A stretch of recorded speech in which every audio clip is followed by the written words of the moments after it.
Okay, so now we're going to grab Photoshop for a minute and do some stuff.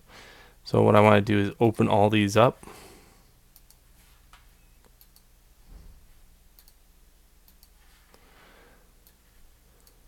And I'll make this really big so I can be in Photoshop and only in Photoshop. Alright, now the best way to do this in CS4 or CS5 is here's my color, okay, that's my master, and these other two just need to be copied over to the layers. So I go to the depth of field one and I just right click on it and say duplicate layer, and it goes into color. Okay. The next one over, get out of my way. That one is going to go to color too. So I duplicate the layer and then go to color. So there we go. I have this. Now what happens is, let's just use the color one, or the light one. So this one's the light one, the one with no linear back. So anything past -0 on the z-axis does not get rendered out. Okay, underneath it's my color. Now if I was to use this as my multiply layer, this is what would happen. Okay, so I have this object up front, it's well lit, and there all the other ones linearly drop off. And I can take my opacity layer and adjust that to say, well, what is being dropped off here?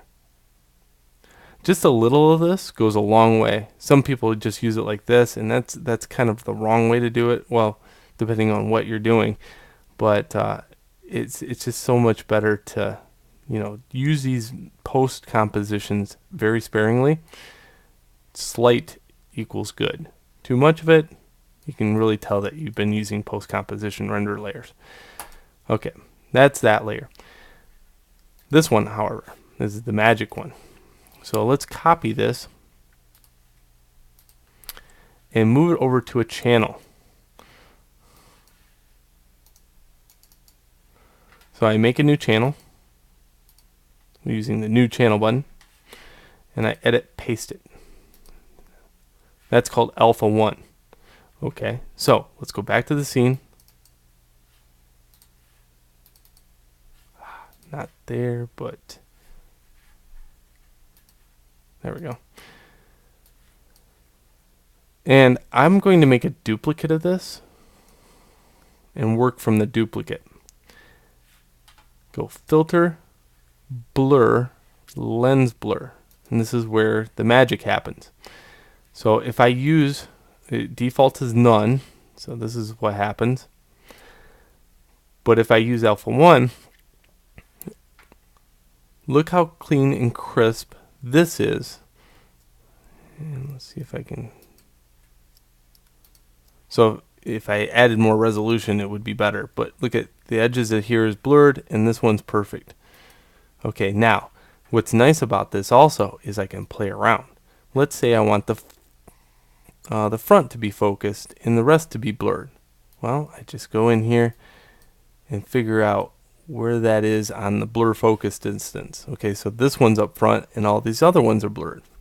Ooh, pretty powerful, right? So depth of field, just like you would get if you took a shot with like a 200 or 300 millimeter lens on a camera with it wide open. Okay, so I'm going to keep that. I like the fact that I wanted this one to be perfectly sharp and needs to be blurred, and hit OK. Now, if you wanted to use the light, what would happen is it would not match up. You would get a little bit of a weird blur attaching to it, and then you'd get a sharp line. So what you have to make sure of is on this one, you got to go filter lens blur so they match up. Okay, so that's if, only if you wanted to use the light one too. Okay, so this is what it looked like before. Everything's in focus. Really boring, kind of flat, because everything in focus is boring. It's not what we see as humans, unless we have, I don't know, the ability to see everything perfectly sharp anywhere within the world. This, a little bit more realistic if I was looking at this one right here. Then if it was like during maybe dusk, I would have something that looks like this. So that is how you use post-composition renders to achieve depth. Okay? So hopefully that sums it up.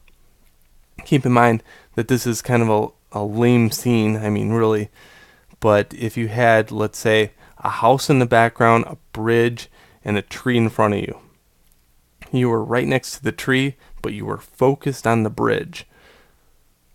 Voila, the bridge is now sharp, clean, and crisp. The house in the background, very little detail, and the tree, very little detail. So that's how you do it.